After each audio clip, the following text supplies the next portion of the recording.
น้องตุกมาแล้วพี่น้องเอ้ยบาทนี่เนาะไปร่วนมาร่วนแท้นี่ไปรุ่นกันพี่น้องเอ้ยเนาะว่าเป็นเท่าไรทางน้องตุกเลยมาฮอดมาถึงเลยไปร่วนมาร่วนแท้นี่อะไรมาบ่น้องตุ๊กเมารถเอาแล้วบาทนี่กลับมาก็ร้องไห้เลยเมารถหรือเมาใจเอาแล้วเป็นยังไงหมดต้องถามไว้หมดพี่ดีใจโอ้ยเนาะ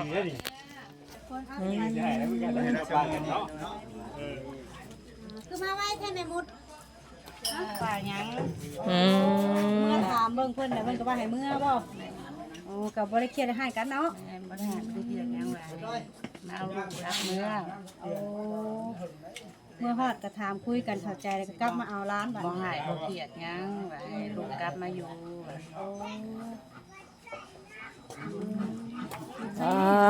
พอจากน้องตุกยิ้มมาสุดทางแล้วสะนี่ดีใจหลายดีใจเนาะปติเราแล้วดีใจหลายตอนสิบ่อยากคุยนำบาดนี่เนาะไปหาเก็บเสือเก็บแพรเลยบาดนี่สิเมื่อบ่ได้ลูกแกนี่นอนอยู่นี่มาจุ่มพี่เพิ่นว่า เชื่อจุ่มน้องเอ้ยบัดนี้ไปเอาไปฟังทางน้องตุกเพิ่นว่าวันนี้เนาะบาดนี่เอาพังกันนะเอาพังเป็นแบบไรน้องจะดีน้องยังพอนะน้องยังพอจ้ะน้องจะดีแหละดีใจเฮงเมารถชาเล้งจะได้สิเมื่ออยู่น้ำปูน้ำยาเดี๋ยวบ่บัดนี้อ๋อสิเมื่อไม่นี่เลยต่อดีใจน้ำดีใจน้ำอย่าหายน้องเลยลูกดีใจให้จะสิหายแล้วดีให้เป็นจะได้พ่อจ้อยลองว่าจักความในดูเนาะมีแต่นั่งเต็มหน้าพ่อจ้อยก็ได้เนี่ยตัวอึ้งสิในความคิดเห็นของทั้งพ่อจ้อยนี่เป็นจังได๋คุยไกลเกลี่ยกันเรียบร้อยวะคุยกันเรียบร้อยเพราะว่าเมื่อบ่ได้ถือลูกดอกเองนะว่าบ่ได้ถือลูกดอกเองเนาะปกติเพราะว่าเฮามาเคยเห็นตอนแปลวตะกี้คือว่าเติมนึงหั่นนะบัดนี้รู้สึกไดเนาะว่าละว่าเวทคือเก่าเวทคือเก่าบ่ถือว่าเพิ่นยอมบ่น้อมว่า FC มันก็คอมเมนต์อยู่ว่าน้องตุ๊กคือบ่ได้ขาดแท้ว่าซั่นนะอันนี้คือคอมเมนต์ FC เด้อเนาะแบบเพิ่นบ่อยู่บ่น้องตุ๊กว่าทำมาทีมงานไปถ่ายคลิปถ่ายยังเพิ่นบ่ได้ว่าบ่แกว่าอยู่บ่ได้ว่าบ่บ่ได้ว่าเลยเจ้าสิบ่กินฮอด FC บ่แต่สมมุติว่าเพิ่นบ่ให้เราไปถ่ายนี่ฮอดที่เก่าฮอดอยู่ได้ใครสิกล้าเขาบ่ได้กล้าเข้าได้เนาะกล้าไปได้กันไปพุ่นเนาะเพราะว่ามันเคยมีประสบการณ์เลยเนาะบ่แท้เบิดเจ้าว่านี่เบิดซีดตามหัวเฮาเบิดซีดมันโมเมนต์ว่ามีแต่บ่แสนและเบิดซีดก็ถือว่าอยากหลายคนอยู่ได้ข่อยว่าหลายคนอยู่ให้ตามหัวน่ะให้ตามหัวตามหัวตามหัวตามหัวบ่ก่อนว่าตามหัวนะ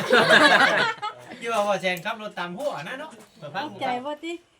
ผู้ใดมากอะบอกแก้หมกก้อนเนาะก็บ่ได้มาดิบมาอย่างล่ะวันนี้พ่อจ้อยสิจะได้เมื่อชงลูกได้เจ้าสิหยังต่อไปพ่อจ้อยให้ฉีดยาคือเอาเมื่อสิใจอยู่ใช้อยู่ฉันยังบ่ได้กลับบ้านพุ่นบ่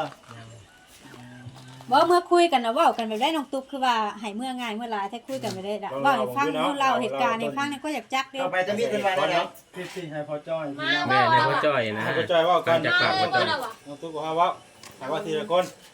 ให้พ่อจ้อยเว้าก่อนพ่อจ้อยแล้วสิว่าคือมีแต่ก้มหน้าแล้วเกินเลยแบบว่าอะไรแล้วเกินโอ้ยกายย่ำมันชินแล้วย่ำเกินเลยเนาะแล้วเกินไปแล้วก็ไปได้พอจอยดึงเล่าเมื่อกี้นี่นะ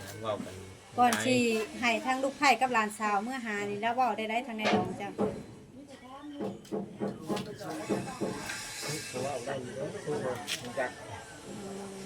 ตุ๊กจะได้ว่าเนี่ยเพิ่นว่าแบบ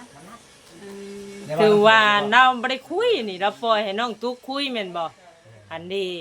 ให้น้องตุ๊กเราจะพังไปได้พังตั้งแต่เริ่มก้าวเข้าไปเอาย่างเข้าไปเอาย่างเข้าไปเลยก้าวแรกเลยไปแล้วก็เล่มหนาหลานกูไปใช้แล้วว่ะนี่คือขั้นตอนแรกเนาะมึงสิมาอยู่พี่เลยบ่ เดี๋ยวจะตอบแล้วว่าไปได้บัดอึ้ง ยังบ่ เขาก็เลยว่าเขาก็เลยถามว่าเขาก็เลยถามว่ามัดยังเลย เอา มาถามว่าจะให้เฮามาบ่ คือนั่นแหละ ข่อยเบิ่งสิชบเจ้าข่อยก็ยังฮู้แล้วว่าจะ เจ้าใจเฮามาบ่หรือบ่ให้มา แม่น สิอยู่ประมาณนี้แม่น บ่ บ่ เวียง แม่ เป็นสิดีข้าง แล้วบัด ทำเรา นี้ ให้เราเว้าเกินไปกลางเราก็สิช่างตี แล้ว เน็กๆๆ เรื่องฮีดทองไม่สบายว่าเพิ่น ให้ อยู่ มา ว่า โลดเหมือนว่า เพิ่นว่าให้ถึงเจ้ากับหลานน่ะเมื่อ ฮีดคลองเนาะตัวนี้ ตัว นะ นี้คงมาได้ ฮีดคลองตัวนี้แต่ว่าตัวที่ว่าเป็นรักดีๆนะบ่จ้อย ให้ตกเป็นปีใหม่กันบ่ ปีใหม่ เพิ่นว่าจังได๋เด้อฮีดคล เพิ่ อน ง ว่าน่ะบ่ ปีใหม่ ตอนแรกเลยนะที่ได้ ได้ว่าแล้วคุยกันตั้งอีเวนต์ ว่าวันอีก เอ อ๋อ อ ตอนแรกยังสิไปใหม่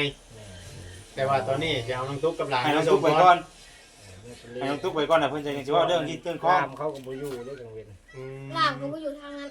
เจ้านี่อยากให้เมื่อแล้วพี่น้องเอ้ยเนาะ แม่แม่ เพราะว่าที่แรกมากับเป็นฮู้อยู่แล้วว่าเป็นย้อนหยังบัดทีนี้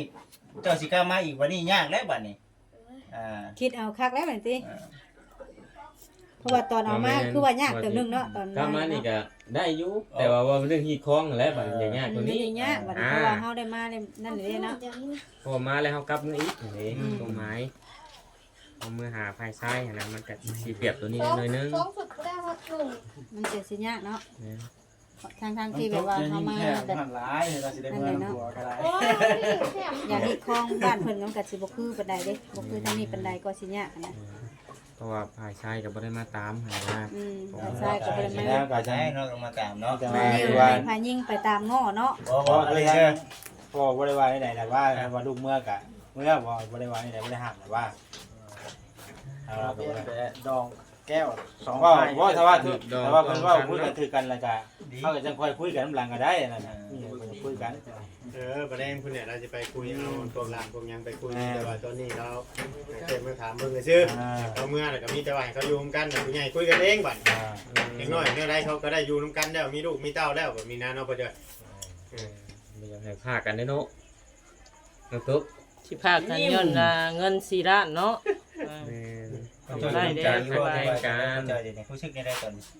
แล้วเบิ่งคือคุ้มใจให้เบิ่งเลยแต่ว่าเราเป็นนี่บ่ บ่ฮู้เลย ถ้าเขิน เด้เนาะ เดี๋ยวนี้ เบิ่งแม่บางอย่างเต้ศพบางอย่างอะไรก็หลายอย่างลงไป บัดนี้หลังจากที่ว่าเจ้าว่าชีให้เฮาอยู่หรือบ่อยู่แล้วเจ้าเพิ่นว่าให้เจ้าเมื่อบ่บัดนี้น้องตุ๊ก ให้เมื่อ แต่เจ้าตอบเพิ่นว่าสิเมื่อแล้วเจ้าว่าสิเมื่อแล้ววันนี้เพิ่นว่าเพิ่นสิบ่เฮ็ดคือเก่า ใครเป็นคนบอกน้องตุ๊กน้ำเจ้า ใครเป็นคนเว้า เบิดคนอะไร พัวก็อยู่หันบ่พัวอยู่บ่ เงยหน้าขึ้นนะอุ้ยพัวบ่ได้อยู่ นี่ปิด มีแต่ปู่ย่า มีแต่ลูกแล้วก็ เอาผัวตัวไปใช้สาวบ่ได้ถามเพิ่นบ่ ไปติดยา2 คนเด้มานี่ ฉีดยายัง ยาขยะ โอ้ เป็นสีแดงคือบ่เจอไปนี่แหละ 2 คนเล่มมือซื้อนะ พุดให้สิพุดฮอดได้เวลาพุด เดี๋ยวเพิ่นก็ดีใจแม่นบ่ดีใจอยู่บ่เขาว่าเพิ่นเห็นคำแล้วเพิ่นก็ดีใจอยู่บ่บ่แม่นเจ้าดีใจภายเดียวจ้ะ แล่นไปหาว่าเอ้าร้านกูได้อีกนี่แล้วบ่บ่เดี๋ยวมานำโอ้ย ไม่ง่ายแล้วไม่ง่ายดีใจยังชุดเลยว่าจะมาห้ามเอาลาน โดย มาฮอดบ่เห็นลานบัดนี้ย่างกันบ่คือเก่า ใช่แล้วก็เพลงละนักพนันเลยเนาะปตีแล้วเด้ว่าเนาะพอดีเป็นทหารตะแพง โอ้ยแบบว่าดีท่าหัวน่ะ มันนะอายุอยู่บ่ไกลๆว่าทำบ้านโทษค่อยน่ะ ไปตั้งใจแต่พี่น้องเนาะสิเป็นได้คือว่า สิเมื่อเลยบ่นี่ โยเจ้าก็สิเมื่อเด้อข่อยก็สิเมื่อกันแล้วข่อยก็ได้ พอได้น้อยตื่นไปได้จะมา บ่ จะบ่งอแงเนาะ แม่ เพิ่นยังนอนเนี่ยเมื่อกี้นี่ก็ให้ได้ตอนเจ้าเมื่อวันนึงเจ้าเมื่อวิทย์นึงก็ให้ ลูกตื่นก่อนสิพาไปจ้ะ ตอนยัง เดี๋ยวจะบ่ฮอด เนาะ นะมันสิ เด็ดอ่อนๆเนาะ ตอนนี้ก็ฮ้อนแดดบ่แม่นหยังหรอกแดดอ่อนนี่จังพาลูกพาเต้าเมื่อ มีแต่ว่าแบบนี้เด้อน้องตุ๊กเด้อถ้าหากว่าเทื่อหน้าเทื่อในคันอยากมาดินน้ำเอื้อยน้ำพ่อน้ำแม่กับมาช่วงกลางเว้นเอา มาช่วงลึกๆคือมื้อนั้นน่ะมันเป็นแบบแตกตื่นเนาะบ่คือเนาะ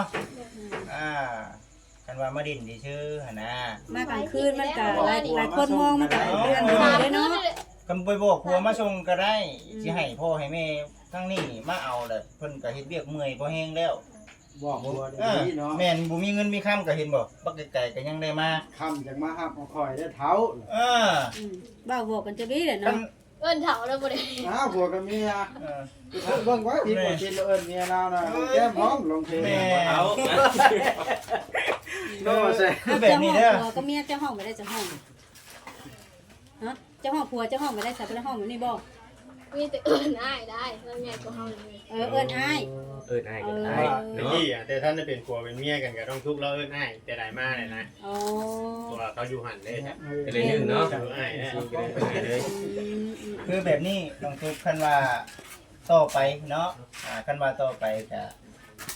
คันบ่อยากยากพ่อยากแม่เนาะเฮาเป็นผัวเมียกันอยู่แล้วโทรไปหาผู้เป็นผัวให้มารับมันจังเรื่องจำนี้สิยากพ่อยากแม่น่ะมันก็บ่ปานใดเนาะ เพราะว่าเฮาก็มีครอบมีครัวเนาะ แม่นก็ เฮาสิอาศัยแต่พ่อแม่มันก็เป็นไปบ่ได้นะมันพ่อแม่เฮาเฮ็ดเรียกเมื่อยเนาะ เรื่องแบบนี้บ่ถึงขั้นพ่อกับแม่ก็ได้นะ เฮ้ยพ่อจ้อยก็แม่สิมีเวลาพอปานนั้นเนาะพ่อจ้อยเนาะ เชื่อว่านี่ได้ พ่อจ้อยก็ต้องเฮ็ดเวียกหาเงินหาค้ำเลี้ยงปากเลี้ยงท้องเราก็ได้คือเจ้านี่ก็ต้องเลี้ยงลูกเลี้ยงปากเลี้ยงท้องคือกัน นั่นแหละก็ในเมื่อน้องตัดสินใจแล้วก็ตัวแล้วมีได้จะลูกผัวไปลาวเนาะลูกผัวไปลาวก็มีแต่ ลูกผัวไผผัวมันเนาะ แม่นทีนี้มันก็ขึ้นอยู่กับพวกเขาเจ้าเด้อพี่น้องเด้อเนาะ แล้วก็ FC เพิ่ ขึ้ น น ก็ อยู่กับสองคนผัวเมียนำแน่ หลายท่านเพิ่นก็คอมเมนต์กันเข้ามาหลายดังหลายแนวพี่น้องเนาะ บางเรื่องในการที่เกี่ยวกับผัวเมียสองคนบัดสิไปลงใช้กับพ่อกับแม่นั่นก็บ่ได้อีกพ่อแม่เฮาบ่ได้มีพวกแบบ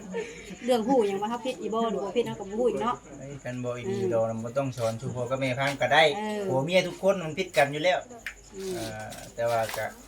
อภัยกันตัวหั่นแหละ แล้วมันก็มาแชร์ได้1 2 3 แอคชั่น อันนี้คือบอกน้องเพิ่น ไป ไว้ ถ่าย พี่น้อ รู ง ปแล้วสิ เนาะ ปิดคลิปเลยทั้งนั้น ยังสแคปไปก่อนสแคปไปก่อน เพิ่นไว้เนาะพี่น้องเอ้ยเพราะว่าคือสิยังอีกเพิ่งเพื่อสิ ฮู้จักความไปอี แม่ ก นแม่นแม่น หรือว่าฮู้จักความไปหลายเติบหรือบ่นี่หรือว่ายังซ้ำเก่าฮะฮู้จักแล้ว บ่แม่นว่าสิผิดกันเด็กๆน้อยๆสิฮอดพ่อกับแม่น่ะเป็นหยังคือว่าซั่นเดี๋ยวพ่อกับแม่น่ะสิอุกใจเนาะเฮาต้องแก้ไขกัน ยัง เอง ยิบบ่าด ให้บ่หรือว่าจะได้บ่หลาย เอา เอาลายให้แล้วบ่าดจิตเอ้ยบ่าด แล้วพ่อจ้อย เจะว่าจิตชอนรถให้บ่บัดนี้เด้อ เพราะว่าอย่ามันยุ่งมันยาก แดงยังสิ ไปว่าซั่นน่ะ จะจีนเมื่อเอาน้ำตุ้มเมื่อส่งกันยังสิลงกันจะเพิ่นอีกเนาะอันนี้สิครับมาพี่อีกว่าบริครับเมื่อเลยบัดนี้ เมื่อเฮ็ดเวียกแล้วเลยพอแล้ว เป็นได้อันทางน้องตุ๊กฮะ ความรู้สึก โล่งนะบ่บัดนี้นะ โล่งใจแล้วบัดนี้ เด็กกี้ทำไรเด็กกี้นะบอกพองดู น้องมันจะมาโดนแล้ว อึดอัดแหงบ่ป้าโต เดี๋ยว นี่ นี้ ถ่ายก็ได้ปิดไว้ดูมันเจ้าของกล้องไปใส่เลย เดี๋ยวเพิ่นก็มา เป็นไผนะ ตั้งกล้องไว้แล้วไปหยก เดี๋ยว กระเชย ว่าเบาใจแล้วบัดนี้เพิ่นน่ะ เป็นโล่งแล้วสังเกตเสือแล้วบัดนี้ ความรู้สึกก่อนเลย เบิ่งพ่อยแน่คือสิอึดอัดบัดนี้ มีความคิดในนั้นคือว่าบ่ปากบ่เว้า นี่จะบอกว่า บ่มี เว้ายังบ่ได้แล้วว่ะ แต่ว่าเรื่องที่เรื่องคล้องก็แล้วจังเว้ากันนี่เนาะ พี่สิให้คนบ่เป็นเอาคนเป็นเนาะ เพราะจังมีหมดแล้วนั่นแหละเนาะแพงแหละนี่ ประมาณทุก เนาะพี่น้องสรุปเรื่องคือ พอแล้วเลยครับ ได้ กับป้าเด้อพ่อจอยเด้อบัดนี้เด้อโดยเอาสบายดีเนาะพ่อจอยแล้วก็เบิ่งแล้วก็สิคิดนักเนาะทุกคนเลยแต่ส่วนน้องตุ๊กคนนี่คือสีด่าเริงแล้วเนาะทุกคนเลยเนาะสิว่าแนวใดเนาะทางน้องตุ๊กนี่ก็ได้ จ้าบ่ได้กินข้าวบ่จ้า เฮ้ยกินกระโกนได้ยังไงเนี่ย เขินแห้งมาจักอันนี้ แห้ บ่ งจังหน่อยกินกระโกนได้จังหน่อยนี่ โอ้ย แม่ดีใจว่าจักเนาะดีใจแล้วดึงไปตองกล้วยกินแม่หมดแล้วก็แย่งกันเปื่อยอยู่พี่น้อง หา เอ้ย ลูกหาผัวเด้ เออ โอ้กินทำใบตองไปแล้วบัดนี้ แม่หมดเขาว่าลูกสาวเจ้านี่นักเติบแล้ว ดีใจแล้วแม่ไปตอง ขอบใจแม่แล้วบ่แม่ก็พอพาเมื่อน่ะถา ข ม อบใจได้แม่หมดก็พอนะ แม่ขอบใจเด้อ อันนี้ ขอบใจเด้อที่แม่เข้าใจลูกใช่บ่ได้ยังเข้าใจท่วมหัวอกเจ้าแล้วหา อืมจำได้ คำว่าซาพอเจ้านี่ข่อยว่าคือสิบ่ซ้ำนี้ข่อยว่าเราอย่าคู่ แม่นบ่ เราอย่าคู่แบบว่าลูกสาวเฮานี่เฮ็ดอะไรไป เด็ก เนาะ ตื่นเลย ตื่นเด้อ้าวสิได้เมื่อแล้วแหละบาด ได้ นี้ เมื่อได้ไป เอาเนาะพี่น้องเอ้ยสำหรับคลิปนี้ก็สิประมาณนี้เด้อพี่น้องเอ้ยเพิ่นมาด่วนก็วิ่งมาถามเพิ่นด่วนเนาะทางเฮาก็ได้จังไดก็ผิดพลาดประกันน้อยขอโทษขออภัยเด้อพี่น้องเนาะสำหรับคลิปนี้ไปเลยเด้อเนาะขอกล่าวคำว่าสบายดี